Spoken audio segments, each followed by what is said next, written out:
Hello, my name is Jacqueline Oriema, and I am the District Supervisor of Curriculum and Instructional Support here in the Englewood Cliffs Public School District. It is my great pleasure to be presenting to the community another batch of data that is absolutely reflective of yet another season of excellence here in Englewood Cliffs.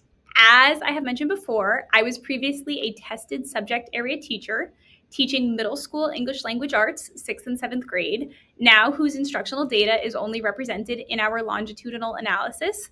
This is currently my 13th year in the district, and to say that I am deeply invested in the data that I'm sharing with you and the overarching progress of the district is simply an understatement. I want to thank everyone in the community for affording me that great privilege. So with that, I humbly present to you the Englewood Cliffs 2025 NJSLA data. Through this presentation, I will give you some quick context on what the NJSLA assessment is, how it is scored, the data it produces, and most importantly, how we are utilizing the information produced from this assessment. The results, as always, are quite comprehensive.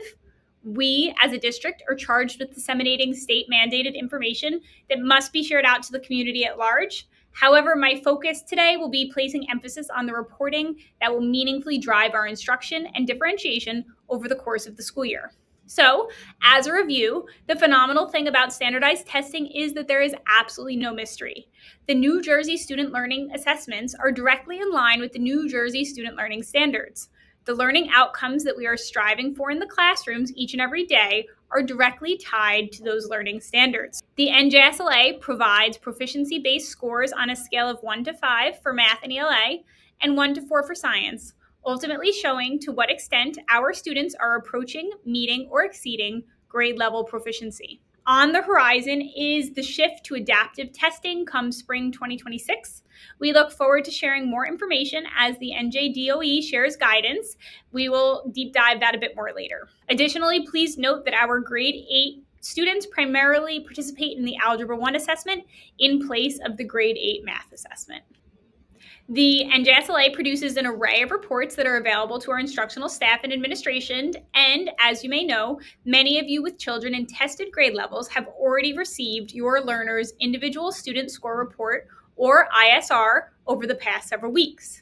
Here, we have a sample ISR report provided through Pearson, which gets mailed home to district families to ensure that we are all on the same page when it comes to supporting our learners. This data is now also housed in Linkit so that parents will have access to their learners' historical NJSLA data profile moving forward. For ELA and mathematics, students were identified within 5 domains of proficiency, ranging from did not yet meet expectations to exceeded expectations. A passing score by state is considered to be a 750, and that has not changed from prior academic school years. For science, there are only 4 domains as opposed to 5, with 200 as the designated passing score. We are shooting for that range of power green up top, which puts us in the territory of proficient or advanced proficiency. We are happy to report that this data accounts for a full testing participation. 100% of students in grades 3 through 8 tested and are accounted for in these score reports. As a reminder, we have withheld subgroup data that does not meet the minimum of 10 or more students for public reporting according to federal law. We have implemented the same creative workaround that we've utilized in past reporting cycles, often intentionally withholding the number of valid scores for subgroups so that we can more openly share and discuss percentage breakdowns for each designated proficiency level. As we move through the data, I will make you aware of variables that may have impacted our numbers, specifically in regard to the fluctuations due to small cohort sizes and the impact that can have on our year-to-year percentages. With that, these are the overall results for the 2 main tested subject areas, math and ELA, grades 3 through 8, which will be thoroughly broken down in subsequent slides. The data you are seeing here is completely inclusive of all populations that our district serves. General education students, students with 504s, those with IEPs, and ML learners, that is our multilingual learners, formerly known as ELL students. The main takeaway here is that the 2 darkest shades of purple at the top reflect the vast majority of our entire student population currently meeting or exceeding grade level expectations in this most recent batch of data. With 90% of all tested students meeting or exceeding expectations for ELA and 83% meeting or exceeding for math across the district. And again, that is the entire student population across grades 3 through 8. As it is always an honor to celebrate the hard work behind these data points, I would like to begin by acknowledging that these numbers put us up 2% overall in ELA and up 1% overall in math across the district in comparison to last year's spring 2024 assessment. Here is another wide look at the data, this time also broken down by grade level. For perspective, and this is not state mandated data, but more of a personally inspired deep dive, if we toggle back and forth in this same exact view from last year to this year, last year, 235 students either met or exceeded expectations in ELA. This year, that number is 239. Last year, 223 students either met or exceeded expectations for math. This year, that number is 225. So while our percentages might likely fluctuate from cohort to cohort, we still, across the board, are demonstrating the same level of grade level mastery in both math and ELA. We are luckily a small district with small class sizes and even smaller subgroup data. The grade level cohorts represented in this year's presentation range in size from 33 students to numbers in the 60s. While presenting data in percentages instead of valid scores empowers us to be more transparent, please note that it can be lightly misleading when we look at minute jumps from grade level to grade level. And so we launch our first content area breakdown for English Language Arts ELA. This is the big picture grades 3 through 8 for ELA broken down by grade level. The NJSLA ELA measures reading comprehension of literary and informational passages. Students read texts, both fiction and nonfiction, draw textual evidence, and determine the meaning of unknown words and phrases. Additionally, students were presented with 2 of 3 possible writing tasks. On day 1, either the narrative task or the literary analysis task, and on day 2, the research simulation task. These 3 writing tasks are at the heart of our ELA curriculum, encompassing our first 3 ELA units across the board in grades 3 through 8. We are incredibly proud of the work that has been done internally to ensure that those grade bands all follow the same structure and sequence. With that, we arrive at our ELA 5-year trend analysis, which gives us some type of pre- and post-pandemic comparison. Ultimately, this is our wide view ELA data sliced into chart form by grade on the left in comparison to prior school years. Please note the overall district performance in ELA all the way to the right. Overall, we see the shift from PARCC to the NJSLA assessment in 2019, a gap in testing from the pandemic itself, and the 4 years of post-pandemic NJSLA data we currently have. In that time, we have had new and increasingly rigorous standards rolled out for both math and ELA. Additionally, I mention this every year and it is worth repeating. The remarkable thing here is that you can look at this data and not be immediately aware of where the pandemic hit. I can assure you that is a data highlight exclusive to Englewood Cliffs. In reviewing the district level data further, found at the bottom, it becomes increasingly evident that even as the bar is raised, even when the conditions change, we continue to find a way to excel and move forward. As a reminder, this is different cohorts of students taking different assessments, being assessed on different and increasingly rigorous standards. Here we have the same wide view ELA data for this current testing cycle by grade level and in graph form, again with 90% meeting or exceeding grade level expectations for the 24-25 school year. Our ELA data by race, by gender, and by subgroup program. This data encompasses from left to right our English language learners, our students with 504 accommodations, in the middle, special education students with IEPs, and all the way to the right, our general education population with 99% of our general education students meeting or exceeding grade level proficiency expectations. Here, we have a compelling side-by-side of Englewood Cliffs and the state of New Jersey at large. The first chart speaks specifically to students who are not yet meeting or partially meeting grade level expectations. And then we have that same view for students approaching and meeting grade level expectations in comparison to the state. And finally, those exceeding expectations in comparison to the state of New Jersey at large. I would like to take a moment to highlight the gap between us and the state here when it comes to exceeding expectations. In 3rd grade, that gap is 36.5%. 4th grade, 65.8%. 5th grade, 56.4%. 6th grade, 48.9%. 7th grade, 35.3%. And in 8th grade ELA, the gap between how our students are performing and the state of New Jersey at large is 56.2%. All good news. Worth highlighting here, if we dial in on our lowest grade level percentages, at our worst, we are 37% ahead of the state in terms of grade level performance for students exceeding expectations for ELA, and 23% ahead of the state in terms of grade level performance for students exceeding expectations for math, and our lead only grows from there.